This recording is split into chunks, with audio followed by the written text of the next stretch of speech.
tribulações, das opressões, Senhor. O Senhor nos concede essa alegria bendita, essa alegria santa, que vem da paz, que excede todo o entendimento. Ó Senhor Jesus, nos sentimos seguros. Nos sentimos seguros, Senhor, porque sabemos que é a Tua mão que está sobre nós. Ainda que venha, Senhor, algum tipo de dor, tristeza, que bom, Senhor, que são as Tuas mãos, nos purificando e santificando para a Tua glória e para o nosso bem. Pois é isso que o Senhor deseja para nós, o nosso bem. Nos ajuda a enxergar isso, Senhor. Possamos crescer espiritualmente, saindo dessa zona espiritual medíocre, onde muitas vezes nos comportamos como crianças imaturas. Nos ajuda, Senhor, a discernir os tempos, a discernir as situações que passamos, entendendo a necessidade de cada uma das provações que são enviadas para a edificação e preparação da nossa alma para a eternidade.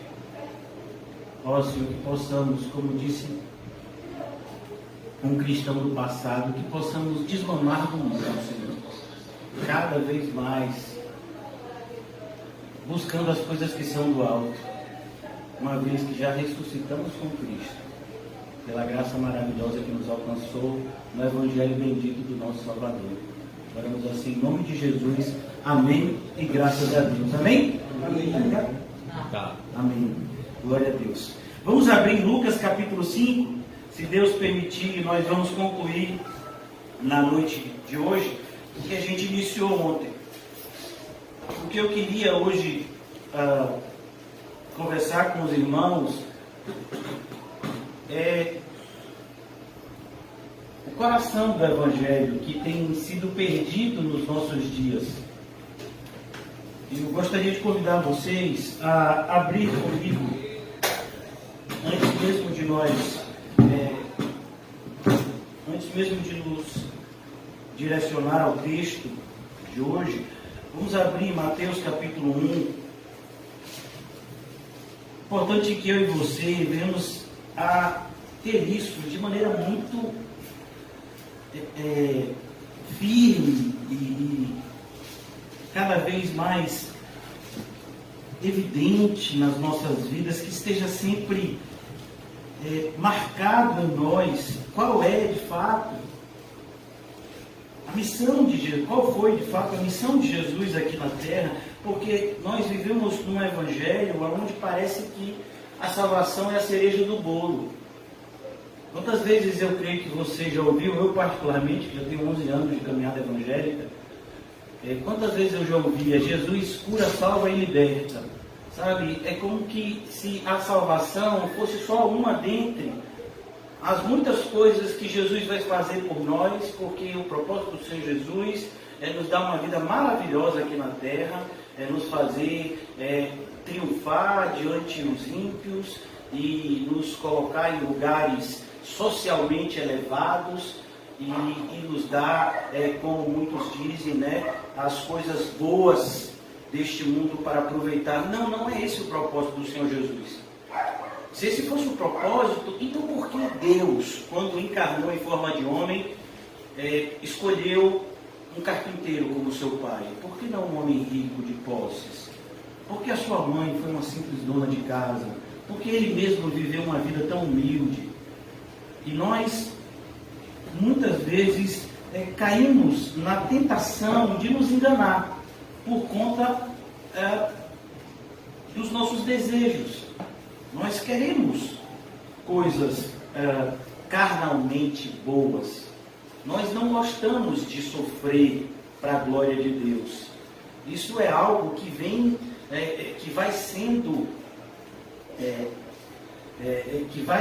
implantado em nós na caminhada cristã, porque nós não gostamos. Mas à medida que nós percebemos que esses sofrimentos para a glória de Deus são bons para a nossa alma, então nós abraçamos a cruz e seguimos a Jesus. Mas muitas vezes a nossa imaturidade nos faz fugir daquilo que iria nos abençoar.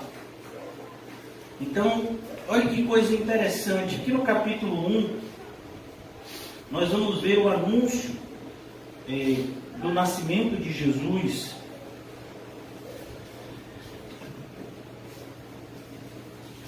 Diz o seguinte, versículo 18 em diante: ora, o nascimento de Jesus Cristo foi assim: estando Maria, sua mãe, desposada com José, sem que tivessem antes coabitado, achou-se grávida pelo Espírito Santo.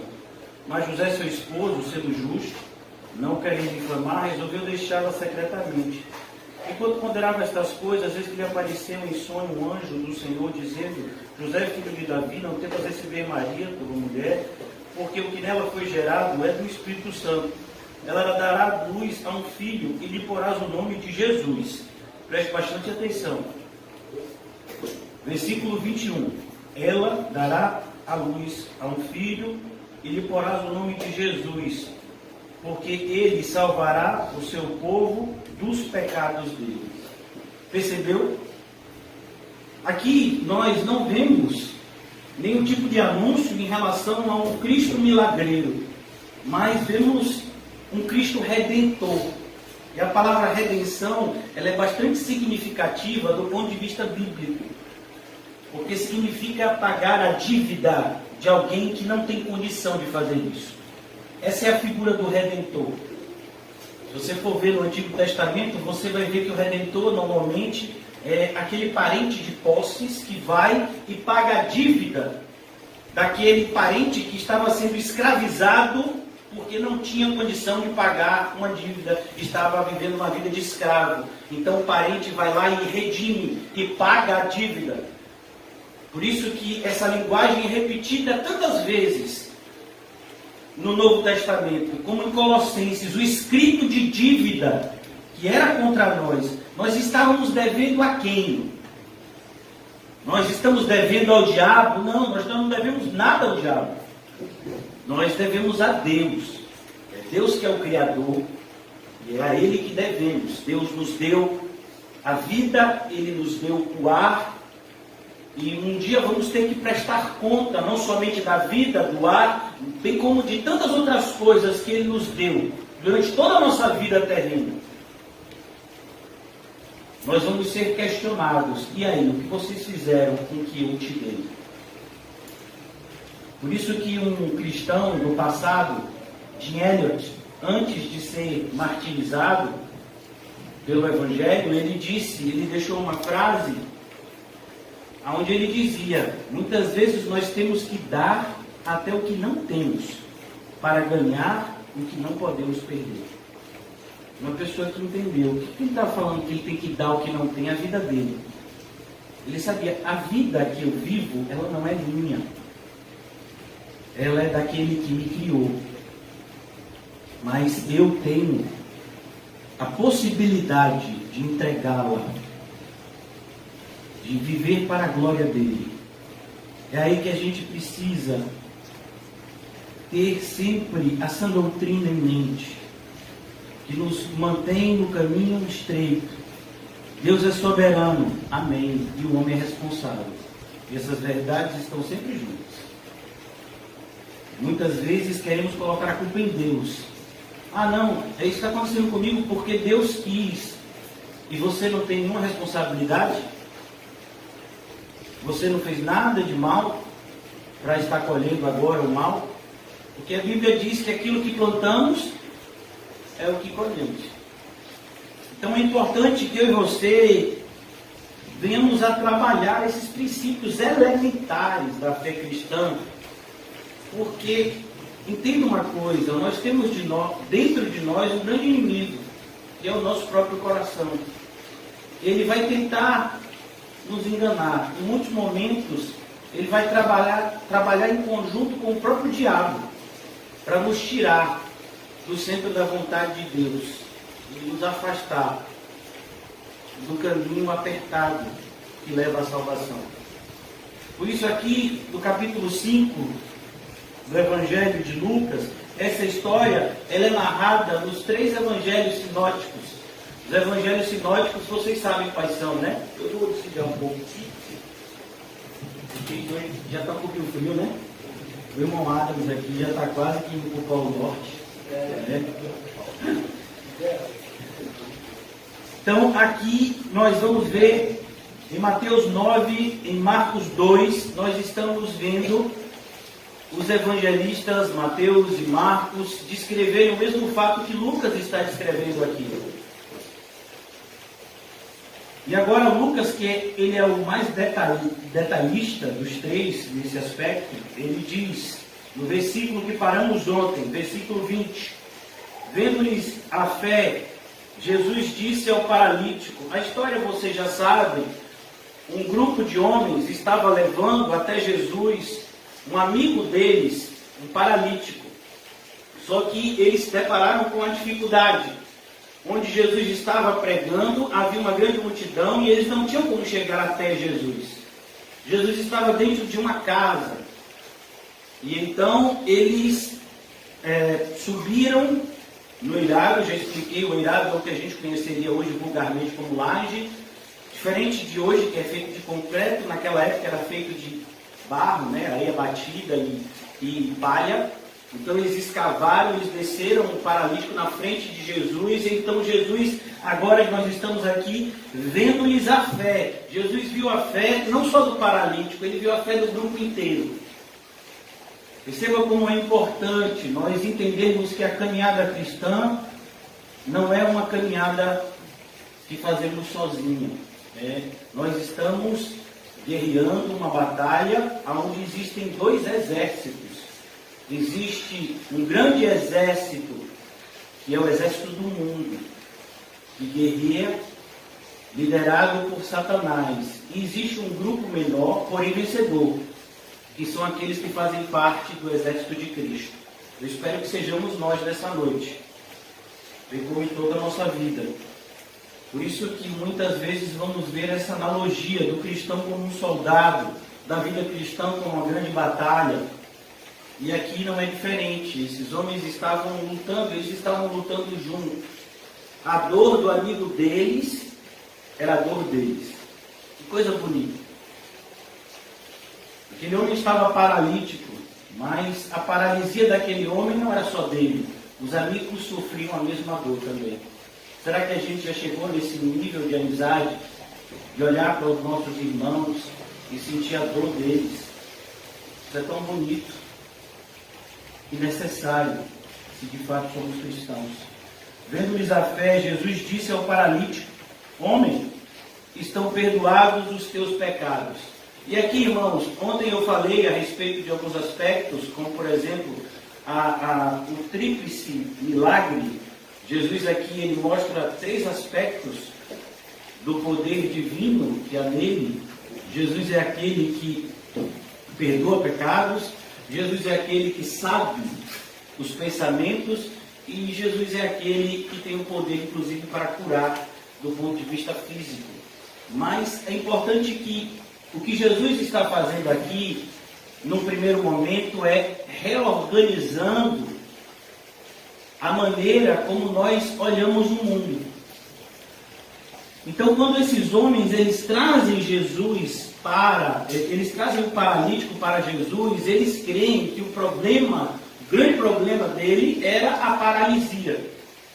E Jesus então mostra para aqueles homens que antes da paralisia, o maior problema é o pecado.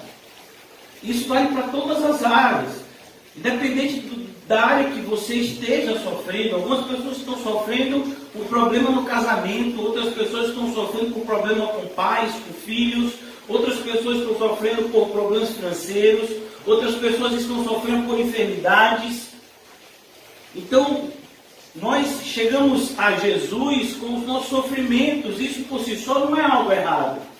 Mas é importante, quando a gente se aproxima de Jesus, entender que esses problemas, eles não são o mais importante. O mais importante é enxergarmos em Jesus o nosso Redentor. Perceba que essa verdade, ela veio muito antes da vinda de Cristo, desde a época de Jó. Jó é um paradigma, ele é um exemplo de alguém que sofre para a glória de Deus. Porque Jó vivia uma vida reta, uma vida íntegra, mas várias adversidades o alcançaram e nós vimos que isso veio da parte de Deus. Mas Jó, no auge do seu sofrimento, Jó ele dá um brado, como o irmão Adams disse aqui, rapaz, o Cristo é libertador. Né? Jó entendeu isso. Então Jó ele dá um brado no ápice do seu sofrimento e diz, eu sei que o meu Redentor vive.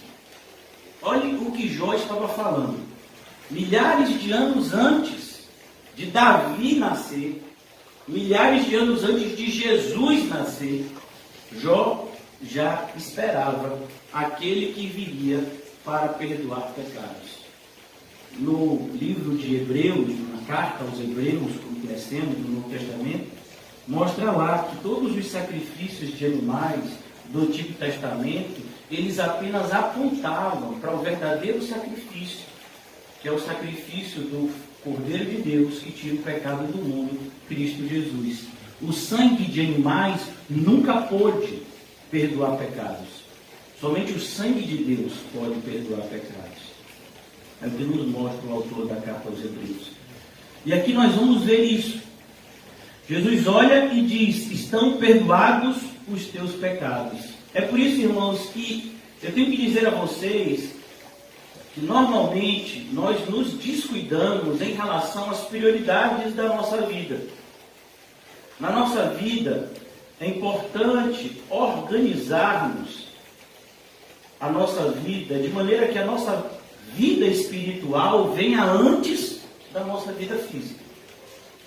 Normalmente não fazemos assim. Normalmente a gente ora quando tem tempo. Normalmente a gente busca a Deus quando tem problema. É sempre depois. É sempre a vida física primeiro e depois a espiritual. Está errado. Não pode ser assim. Jesus disse, buscai, pois, em primeiro lugar o reino de Deus e a sua justiça. Quando Jesus diz que o maior de todos os mandamentos é, ouve, ó Israel, o Senhor nosso Deus é o único Deus, por isso amarás o Senhor teu Deus de todo coração, alma, força e entendimento, ele está dizendo, Deus tem que vir em primeiro lugar. Nesse evangelho de Lucas, Jesus, de maneira explícita e direta, diz, aquele que ama o seu pai, a sua mãe, sua mulher, seus filhos e filhas, irmão e irmãs, e a sua própria vida, mais do que a mim, não é digno de mim. Jesus está organizando prioridades.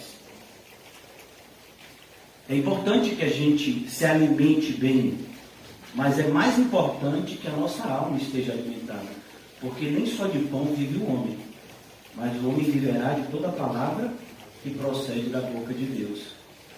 É importante que a gente tenha condição de arcar com as despesas que temos, mas muito mais importante é a gente ter a certeza de que o nosso débito com Deus foi pago por meio de Jesus. Então, nós precisamos reorganizar a nossa vida. É isso que Jesus faz com aqueles que Ele ama. Por que você acha que Ele olha para Pedro e diz, Pedro, agora você não vai mais ser um empresário. Agora você vai pregar a palavra de Deus. Você não vai ter mais vida profissional. Você agora vai viver da fé, Pedro. Será que Jesus estava fazendo isso porque não gostava de Pedro? Não, Jesus estava fazendo isso porque amava Pedro. E iria usar Pedro para a glória dele. Então, muitas vezes na caminhada cristã, a gente tem que perder para começar a ganhar. A gente tem que morrer para começar a viver. A gente tem que destruir para começar a construir. E às vezes a gente não entende isso. Jesus ele vai dizer mais adiante, olha, eu não posso colocar vinho novo em odres velhos. Não posso. Eu não posso colocar um remendo novo numa roupa rasgada, porque depois, quando eu botar para lavar, que for secar, o rasgo vai ficar maior ainda. E às vezes é isso que a gente quer fazer. O que Jesus está nos atentando é o perigo da religiosidade. É o perigo de buscar a Cristo por motivações erradas e continuar assim. A gente pode até no primeiro momento buscar a Cristo por uma motivação emocional, mas a gente não pode continuar desse jeito, uma vez que Cristo nos revela qual é o real propósito dele nas nossas vidas. Porque se não vejamos, irmãos, se Jesus Cristo nos curar de uma enfermidade hoje, eu garanto que você vai ficar doente de outra. Não amanhã, mas talvez daqui a 6 meses, talvez daqui a 1 ano. Porque nós vivemos em um corpo corruptível. A ideia é um corpo que se desgasta. Sabe? A nossa pele, ela vai perdendo algo que eu acho que o nome é colágeno. É por isso que a pele, à medida que a pessoa envelhece, vai ficando mais enrugada.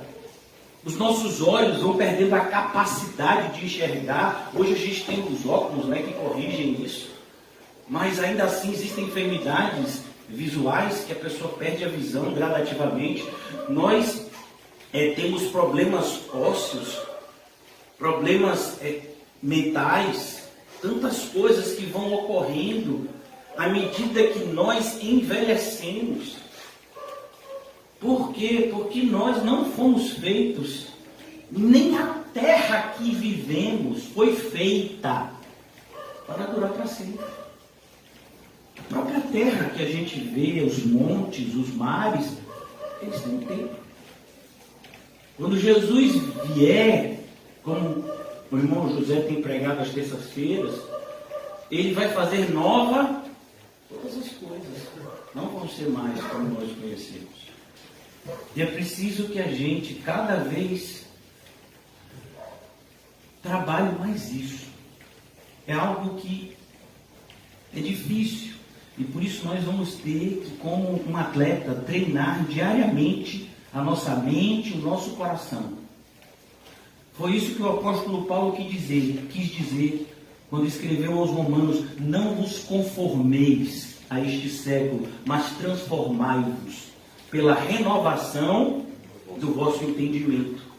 Ele disse: essa transformação é difícil, ela é dolorosa e ela vai exigir de nós um grande esforço, para que a gente não tome a forma do mundo, mas saia dessa forma que o mundo nos impõe e viva de acordo com a forma que Deus quer que vivamos.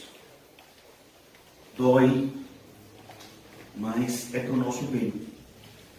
Vendo-lhes a fé, Jesus disse ao paralítico: olha que coisa, o relacionamento do Senhor Jesus é pessoal. Por isso que quando a gente prega, nós pregamos para 1, para 10, para 20 pessoas, mas é Jesus quem coloca por meio do Espírito Santo a semente da palavra de Deus no coração daqueles que ele escolheu. De maneira que você pode estar do lado de uma pessoa que tem os mesmos gostos que você, uma pessoa que é seu amigo desde a infância, e você e ele ouvem a mesma pregação, você é regenerado e começa a caminhar com Cristo, e ele ouve aquela pregação e como se fosse uma coisa qualquer. Porque não depende de quem quer nem de quem corre, mas de Deus que usa da sua misericórdia. Então aqui Jesus ele olha para o paralítico, porque ele quer mostrar para aquele homem que estava sofrendo com a sua paralisia, que aquele sofrimento era temporal, que naquele sofrimento existia alívio, mas que Jesus veio para nos livrar de um sofrimento muito pior, onde não há alívio e um sofrimento que nunca se acaba, que é o sofrimento daqueles que estão perecendo no inferno. Por isso que nós temos que pregar o Evangelho, para que as pessoas possam ser alcançadas pela mensagem do Evangelho, se arrependam dos seus pecados e sejam perdoados. Como está escrito em Atos capítulo 2, quando Pedro prega o primeiro sermão da igreja. Olha, vocês têm que se arrepender, seus pecados serão perdoados, vocês receberão o dom de Deus, A confirmação de que vocês foram perdoados é o Espírito Santo preenchendo o vazio que há em vocês, concedendo vida para aqueles que estavam antes mortos em delitos e pecados. É isso que Jesus está tentando nos mostrar aqui. Organize-se melhor. Dê prioridade àquilo que é importante. Às vezes a gente prefere fazer determinadas coisas que não são importantes, mas que nos são agradáveis. E deixamos as coisas importantes para depois. É uma escolha muito tola, como foi o caso das virgens nécias. Elas tiveram tempo de sobra para comprar azeite, mas elas foram procrastinando. E chegou um momento em que elas não tinham mais tempo. E elas foram excluídas da comunhão com o noivo. Que isso sirva de alerta para nós, para que nós possamos agir como o apóstolo Pedro nos ensina, remindo os tempos. A ideia de remir os tempos é aproveitando cada segundo que o Senhor nos concede na vida. Aproveitando cada dia. Que cada dia seja vivido de maneira que nós estejamos entesourando no céu e não confirmando a nossa condenação no inferno. Aqui ele olha para esse homem com seu olhar misericordioso e ele diz a frase que todo cristão anseia ouvir. Irmãos, essa é a frase que todo cristão, verdadeiramente cristão, anseia ouvir de Cristo. É como Moisés, que quando esteve diante de Deus, Deus disse algo para Moisés que para muitos assim seria usado de uma maneira tão estúpida. E Moisés nos apontou para uma direção certa. Moisés, me diz o que você quer, eu vou te dar. Quantos diriam, né? Eu quero ser curado de uma enfermidade. Sim, você vai ser curado dessa enfermidade. Seja curado. Aí daqui a um ano você outra enfermidade. Ou então você é curado dessa enfermidade, na volta para casa tem um acidente de carro e morre.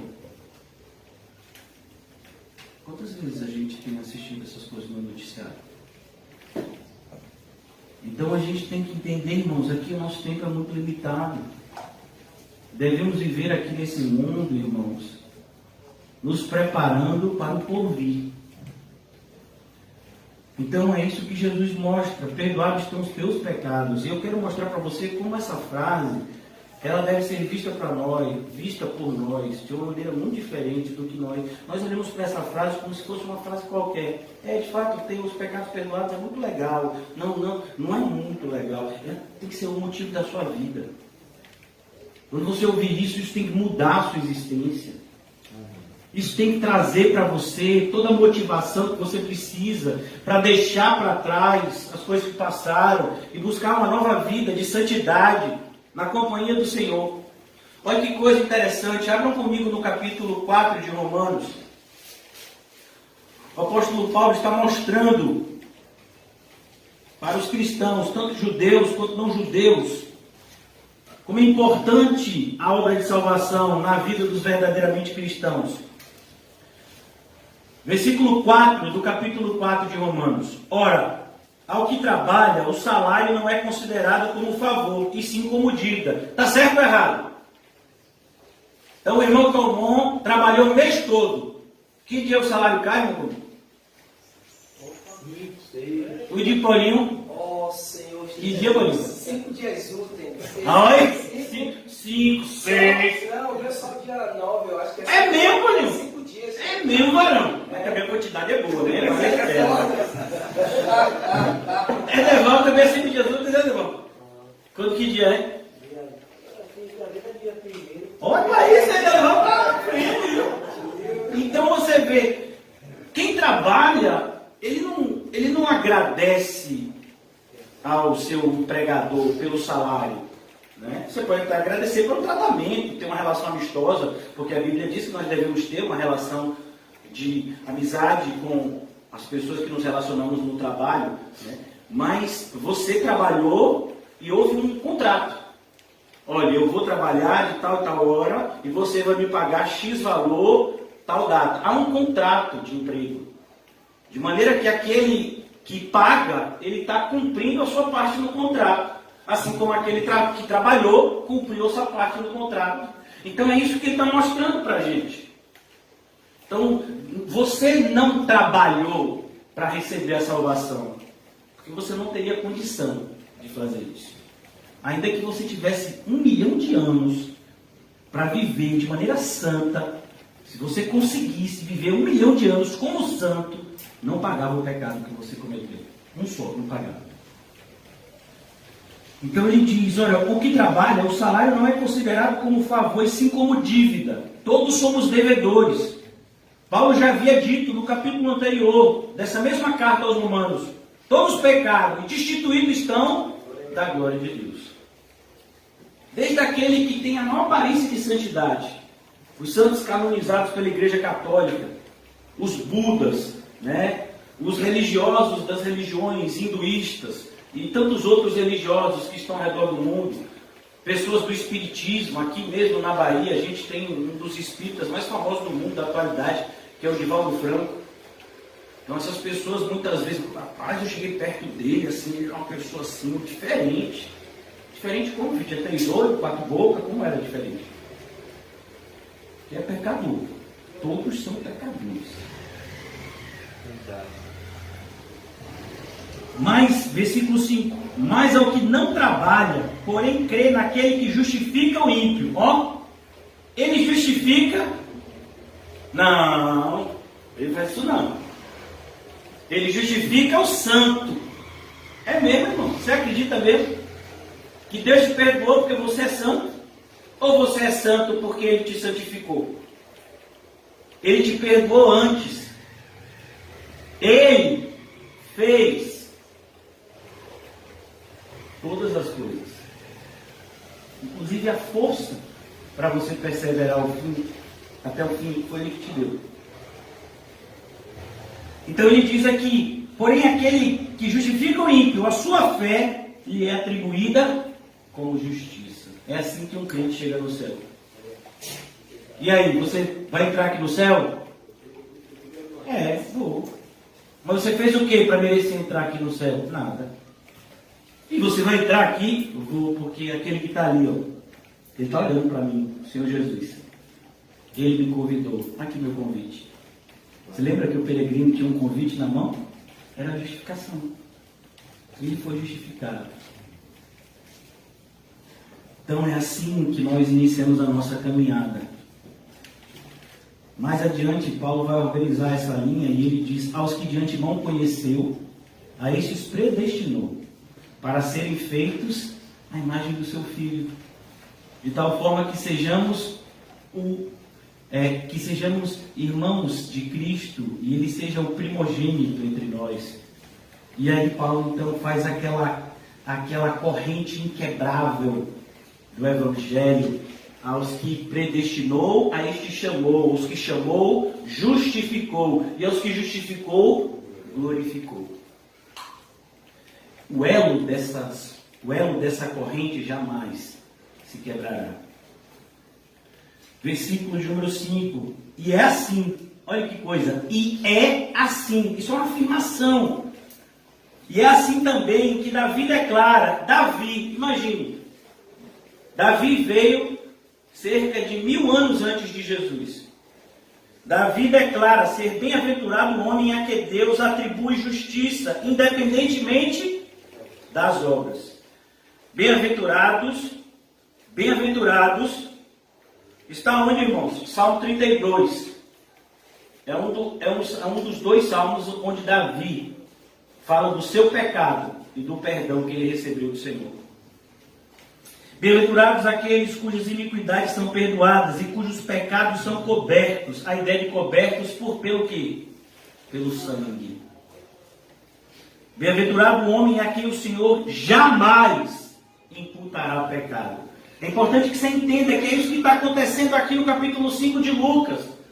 Quando Jesus olha para aquele paralítico, ele está dizendo algo extremamente poderoso, valoroso. algo que tem que mudar as nossas vidas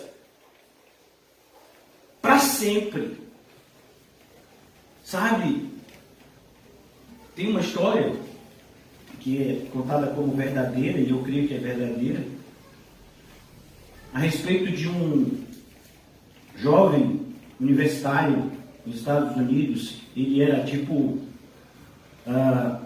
o garoto propaganda da faculdade. Lá nos Estados Unidos é muito famoso o futebol americano. Era capitão do time, ele vinha de uma boa família e ele tinha tudo assim que todo mundo sonhava, mas ele não era cristão, muito pelo contrário, ele não acreditava e fazia escárnio das coisas do Senhor. E existia um grupo de evangelistas na faculdade dele, evangelizando um certo dia, e ele ouviu a mensagem do Evangelho e ele foi impactado. E a vida dele mudou. E ele começou a seguir esse grupo. E toda vez que eles começavam a evangelizar, ele começava a chorar. E teve um desse grupo assim que evangelizou ele, imagina. Varão já é eu dizendo isso, né? Você está chorando, varão? O que é isso? Para assustar o povo. Ele perdoou os meus pecados. Imagina. Você já teve essa visão, irmãos? Todos os seus pecados. Irmãos, você tem coragem. Você já teve coragem de se olhar no espelho e lembrar de tudo de ruim que você já fez? Você tem coragem de fazer isso? A gente foge disso, porque nós fazemos parte da civilização que gosta de jogar o lixo debaixo do tapete. É por isso que nós temos os aterros. Para onde você acha que você vai o lixo que você produz? Desaparece? Nós produzimos tanto lixo. Isso vem do nosso pecado. A gente quer botar sujeira embaixo do tapete para ninguém ver. Mas vai chegar uma hora que vai feder. A gente tem que lidar com ela. Por isso que nós aprendemos que todo aquele que confessa e deixa, alcança a misericórdia. Mas aquele que encobre, que coloca embaixo do tapete, aquele que encobre as suas transgressões, jamais prosperará. Sabe por que nós não valorizamos tanto o perdão de pecados? Porque a gente nunca teve coragem de olhar para dentro de nós e enxergar o monstro que nós somos. Há pouco tempo, nós vimos um homem que se tornou o homem mais procurado do país. Esqueci o nome dele. Ele que matou uma família, Lázaro, né? E ele era um monstro, né? Contratou um caçador, um monte de gente para achar ele, cachorro farejador, e ele matava as pessoas, né? E fazia perversidade com as pessoas. É um monstro. Sim. E você é o quê? Você acha que você é melhor que ele? Aí a gente fica sabendo de pessoas, né, que esquartejam, arrancam cabeça. Fulano matou mais de 100, enterrou no fundo do quintal. Tinha um casal, né, há pouco tempo atrás, uns 10 anos atrás, que eles matavam as pessoas, esquartejavam e depois faziam comida e vendiam carne humana. A pessoa comia, não sabia que era ser humano.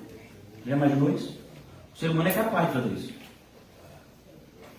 Então a gente olha para isso assim, rapaz, esse pessoal é um monstro. E você é o quê? Você acha que você é diferente dessas pessoas? Eu jamais faria isso. É mesmo? Você tem certeza? Se o Senhor tirasse um pouquinho o freio da sua vida, você fazia coisa muito pior. É porque o Senhor, pela sua providência, coloca freios. É verdade. Até nos ímpios ele coloca freios. Porque senão o mundo já tinha se acabado várias vezes. Porque tem maldade suficiente no coração humano para destruir o mundo várias vezes. Mas é a providência do Senhor que já determinou como as coisas irão acontecer. Por isso que é tão importante, irmãos, a gente olhar para dentro de nós e lidar com o monstro que está aqui dentro. Por que o Senhor Jesus disse que a gente tem que decepar a mão, o pé? Porque senão essa mão vai te matar. Quando você estiver dormindo, ela vai te sufocar e te matar. A sua própria mão. O seu pé, ele vai levar você enquanto você está dormindo para um precipício e você vai morrer. Então você tem que arrancar o seu olho. Ele vai fazer você olhar para uma direção errada e você vai morrer. Então é melhor você tirar essas coisas da sua vida para que a sua vida não lhe seja tirada. A gente não lida, irmãos. E esse é um grande problema. A gente não lida com o pecado com a seriedade que deveríamos lidar. É por isso que às vezes a gente tem que dizer coisas como igreja virtual não existe, determinadas coisas assim que são ridículas, nem precisava ser dita. Mas tem que ser dita. Por quê? Porque as pessoas elas estão banalizando o pecado de tal forma que daqui a pouco o pecado nem vai existir mais. Como a Igreja Católica fez. A Igreja Católica disse, não, tem 7 pecados capitais, que são sérios. Os demais é tranquilo. Quem te disse isso, irmão? Onde é que está na Bíblia que tem 7 pecados que são sérios e os outros a gente está liberado, é mais levezinho, o Senhor finge de conta que não existe? O pecado que condenou toda a raça humana foi uma mordida, uma fruta. E você acha que tem? Pecadão, pecadinho, pecado mais grave, pecado... Não, pecado é desobediência. Então a gente tem que lidar com seriedade. Como, por exemplo, a Bíblia diz, não deixe o sol se pôr sobre a sua ira. Você está com raiva de alguém, você não pode achar que isso é normal. Isso não é normal. Um cristão não tem raiva, ele tem amor. E ele tem amor até pelos que odeiam a ele. Então, se você está nutrindo algum sentimento de raiva, algum sentimento de vingança, cuidado, porque você está se auto-envenenando. E isso tudo é porque a gente não lida com o pecado da maneira como deveríamos lidar.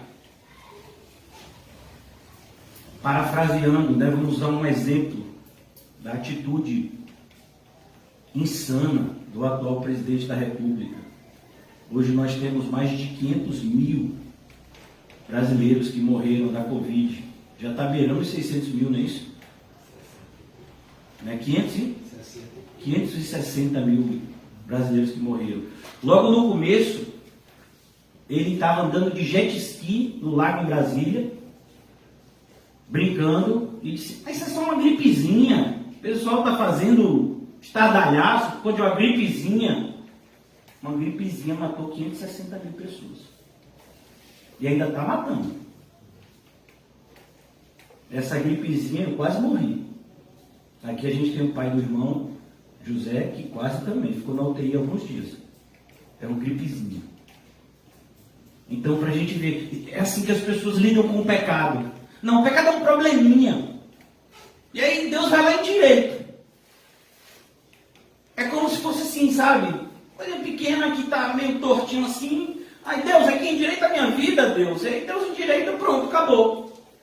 É isso que você acha que o pecado é? Uma coisinha pequena. Você acha que se fosse tão pequeno quanto você pensa, Deus precisaria se fazer homem e morrer uma morte de cruz? Você imaginou como Deus leva a sério o pecado a ponto dele rejeitar o seu próprio filho para que a sua justiça fosse satisfeita, para que nós fôssemos justificados? E a gente trata o pecado como se fosse algo banal.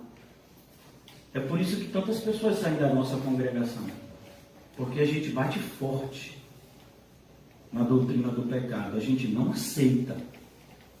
E que Deus nos ajude a continuarmos cada vez mais fervorosos nesse sentido. Não aceita, e não vamos aceitar, aqueles que querem viver vidas ímpias dentro da igreja. Se você quiser viver vida ímpia, você sai da igreja.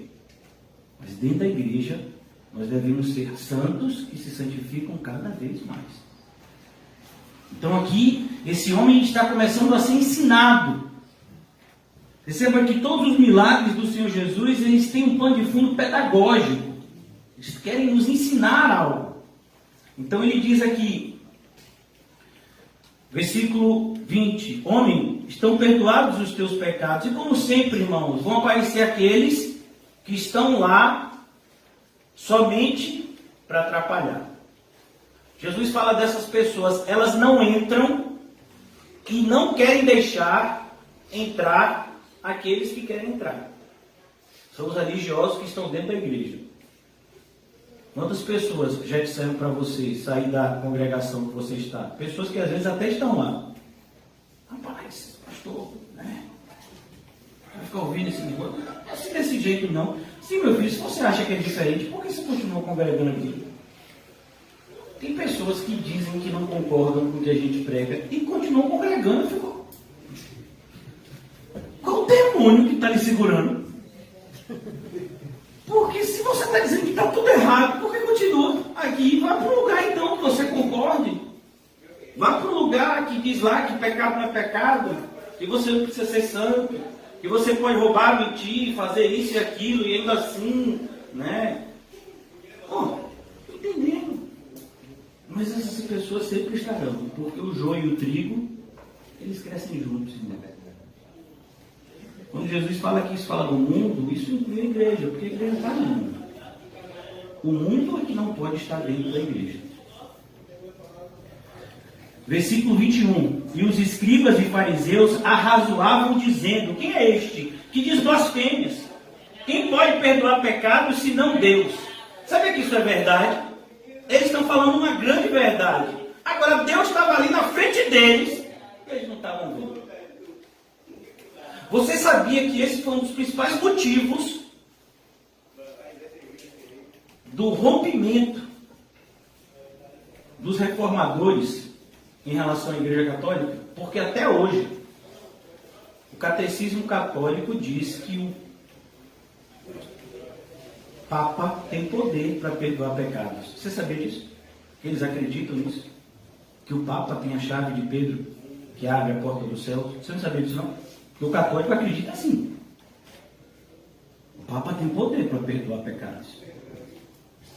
Você sabe por que os reformadores diziam que a Igreja Católica era o anticristo? Por causa disso. Porque todo aquele que quer tomar o lugar de Cristo é o anticristo. Ninguém pode perdoar pecados, só Deus. É por isso que Jesus pode perdoar pecados, porque Ele é Deus. É um dos motivos que a gente tem que dizer que os adventistas, eles não são nossos irmãos. Eles fazem parte de uma seita herética. O adventismo é uma seita herética, assim como os testemunhos de Jeová. Porque eles não veem Jesus como Deus. Portanto, Jesus para eles não tem poder de perdoar pecados. Eles não estão perdoados. Se eu não creio que Jesus tem poder para perdoar pecados, então os meus pecados não estão perdoados, porque eles são perdoados pela fé, mas eu não creio que Jesus pode perdoar os meus pecados. Então, eu nunca serei perdoado. Por isso que eles são uma seita. Nós, na atual cena evangélica brasileira, quer se colocar os testemunhos de Jeová, né, junto com os evangélicos tradicionais, no mesmo pacote. Não, eles não são evangélicos. E eles mesmo dizem que não são. Porque a teologia deles é totalmente antibíblica. Se Jesus não é Deus, portanto, Ele não poderia perdoar o pecado desse paralítico. Jesus estava fazendo algo errado aqui. Porque só Deus pode perdoar pecados. E é triste a gente perceber isso. O pior cego é aquele que não quer ver. Porque no início do Evangelho de João está escrito que no princípio era o Verbo, e o Verbo era Deus. O Verbo era Deus. E não tem Deus com ele minúsculo, não é Deus mesmo. Deus Pai, Deus Filho, Deus Espírito Santo, é a Trindade bendita. Ah, mas eu não entendo. É claro que você não vai entender. Como você quer entender? Você é um ser humano limitado, quer compreender a grandiosidade de Deus na vida terrena que a gente vive aqui. Não, a gente só vai compreender aquilo que Deus permite que compreendamos. Que Ele é um Deus que vive em três pessoas. É um Deus triuno. De maneira que Ele é Pai, Filho e Espírito Santo e é um só Deus. É uma unidade. Mas vem cá, são três pessoas, como assim? É um Deus só. É assim, é assim. É assim que a Bíblia apresenta. Aí não consigo entender. Bem-vindo ao clube.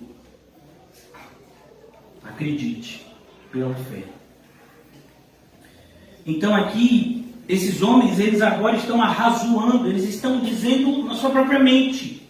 Jesus é aquele que conhece os pensamentos. Quem é este que diz blasfêmias?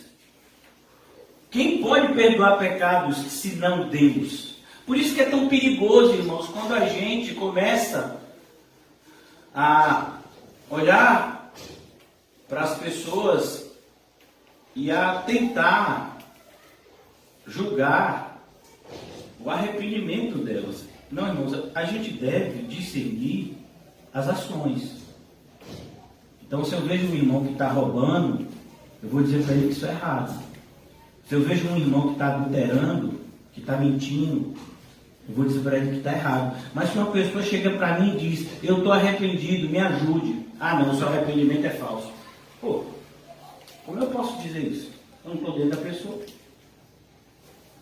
Mas se essa pessoa amanhã for fazer um monte de coisa errada, aí é entre ela e Deus, irmão. A nós não foi dado o poder de não perdoar. Quem tem o poder para perdoar e não perdoar é Deus. Nós temos a obrigação de perdoar a todos aqueles que nos ofendem. E Jesus conta até uma parábola. Ele diz que tinha um homem que devia uma fortuna, 50 mil denários, se eu não me engano. É uma fortuna, é algo assim que você precisava viver mais de 200 anos para conseguir juntar esse dinheiro.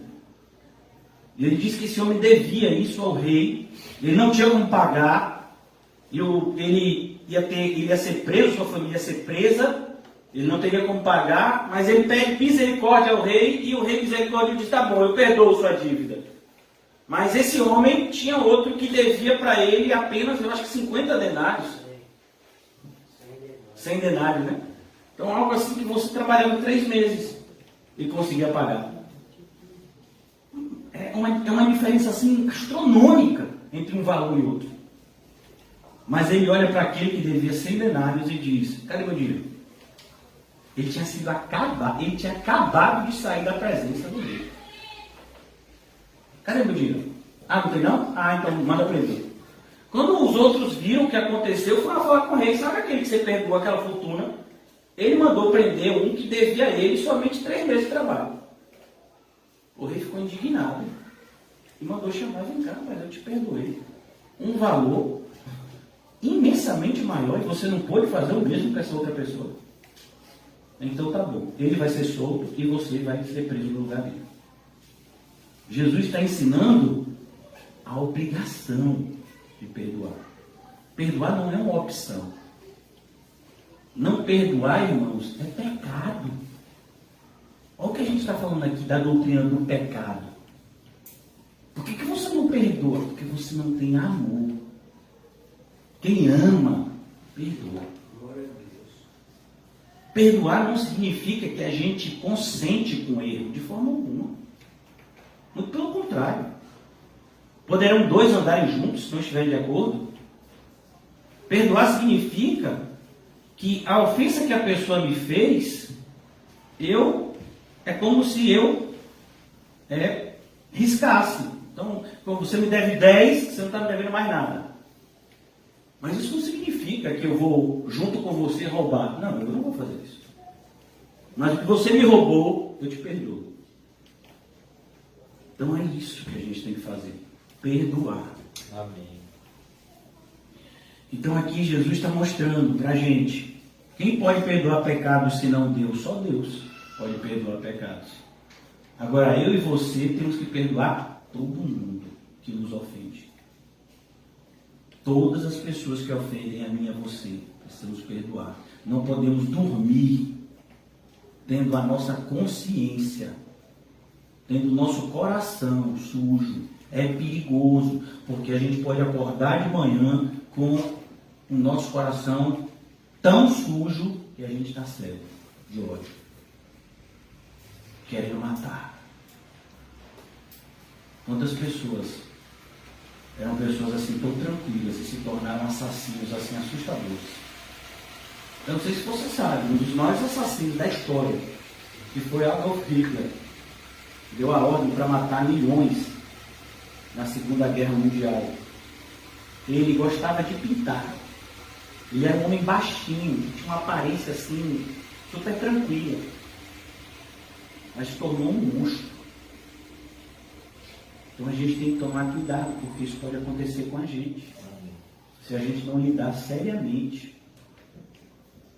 com a falta de perdão na nossa vida. Então, ele diz aqui: quem pode perdoar pecados senão Deus? Jesus, porém, conhecendo-lhes os pensamentos, disse-lhes: o que arrazoais em vosso coração? E eu vou parar aqui, irmãos, por causa do horário. Eu quero parar justamente nessa frase que Jesus diz, e eu quero dizer essa frase para mim e para você. O que se passa no nosso coração na noite de hoje? Sabe, irmãos, eu preciso ser honesto com vocês e comigo. Nós fazemos parte, pela graça de Deus, de um grupo pequeno que tem se tornado cada vez menor. Um grupo que já era pequeno na época dos apóstolos, a ponto do apóstolo João escrever: o mundo inteiro jaz no maligno, mas nós somos de Deus. Muitos são chamados, poucos são os escolhidos. É o Senhor Jesus que diz isso em Mateus 22. Então nós fazemos parte, acreditamos fazer parte desses 7 mil joelhos que não se dobraram a Baal, como está escrito lá nos livros históricos do Antigo Testamento, se eu não me engano, em 1 Reis. Mas isso faz com que eu e você sejamos alvos prioritários das hostes espirituais do mal. Satanás não quer nos matar, ele quer endurecer o nosso coração. Ele quer fazer de nós mais perversos do que os perversos que ele usa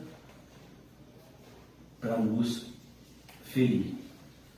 Por isso que o alerta de Jesus tem se tornado tão importante. Por se multiplicar a maldade, não é isso que a gente vê todos os dias? Se a gente pegar o mundo de hoje e o mundo de 10 anos atrás, você pode perceber, a maldade não tem se multiplicado. Não. Por se multiplicar a maldade, o amor de quase todos se esfriará. Olha que coisa assustadora. Como é que um amor se esfria? Da forma que eu falei a você. Alguém vai te ofendendo e você não vai perdoando. Alguém vai te ofendendo e você não vai perdoando. Você não trata seriamente com a doutrina do perdão, com a doutrina de manter o coração limpo. Jesus fala sobre isso em Mateus capítulo 5, no Sermão do Monte: bem-aventurados limpos de coração, porque estes verão a Deus. Então uma pessoa que está com o coração sujo não vai ver Deus. Vai ver somente o quê? O homem. E o mal que o homem está fazendo a ele. Então ele vai retribuir, como Lameque. Lá em Gênesis ele diz: olha, Deus disse que aquele que fizer mal a Adão, ele vai fazer 7 vezes mais, pois quem fizer mal a Lameque vai fazer 70 vezes mais pior. É isso que a gente tem visto. Pessoas que não lidam corretamente com o perdão. Essas pessoas, elas precisam entender que elas estão correndo um sério risco de estarem na igreja fora de Cristo. Porque em Cristo há amor. E é isso que Paulo ensina em 1 Coríntios 13. Tudo crê, tudo sofre, tudo suporta, tudo espera. Não é que, mais uma vez, não é que a gente aceita tudo. Não, porque isso não é amor. Isso não é amor. Isso é falta de zelo. O verdadeiro amor repreende, exorta, mas com toda longanimidade e doutrina. Mas tem que perdoar, tem que passar borracha, tem que aprender a amar aqueles que nos ofendem. É importante, irmãos, porque senão a gente vai muito rapidamente estar dentro da igreja, mais uma vez, mas fora de Cristo. Porque Cristo disse, olha, as pessoas vão conhecer que eu estou na vida de vocês pelo meu amor que vai estar em vocês e vai ser passado adiante. É isso que Jesus está mostrando aqui. Ele perdoa pecados. E pelo fato de eu e você termos os nossos pecados perdoados, a gente também perdoa aqueles que nos ofendem. E a gente ora pelos que nos perseguem. De tal forma que os nossos perseguidores hoje podem ser nossos irmãos em Cristo amanhã. Só a fé cristã faz isso. Esse é o grande poder do Evangelho. O amor. O amor é a nossa maior arma. E a gente não pode se esquecer disso. Jesus resume o mandamento em 2. E o amor está nos 2. As 2 ordenanças. Amar a Deus, acima de tudo, e ao próximo. Mas quem é o meu próximo? Não é essa a pergunta que o fariseu faz? E aí Jesus conta a parábola que a gente conhece como a parábola do bom samaritano. Seu próximo é aquele que está perto de você. Ah, mas eu nem conheço ele, mas faço bem. Ah, mas ele me fez um mal, faço bem. Não nos cansemos de fazer o bem, porque ao seu tempo ceifaremos se não houvermos desfalecido. E é isso que Jesus tem a nos dizer. Como está o nosso coração? Que o Senhor nos ajude, irmãos, a sairmos aqui essa noite com o coração limpo. Para começar de mim. A gente vive num mundo, numa época, onde políticos, autoridades, vizinhos, familiares nos ofendem, nos roubam, nos fazem mal, e a gente precisa perdoar. Para que a gente tenha um correto relacionamento com Deus, é preciso viver de coração limpo. Que o Senhor nos ajude.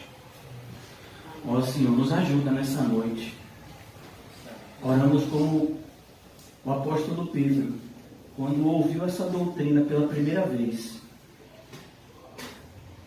Ele chegou perto de ti, Senhor Jesus, e disse: devo perdoar até 7 vezes? E o Senhor respondeu: não, Pedro, até 70 vezes 7. Então ele clamou: ó Senhor, me ajuda. Me ajuda, Senhor, porque eu não tenho fé suficiente para isso. Nós nos aproximamos do Senhor da mesma forma. Nos ajuda, Senhor. Nos ajuda, Senhor, a perdoar.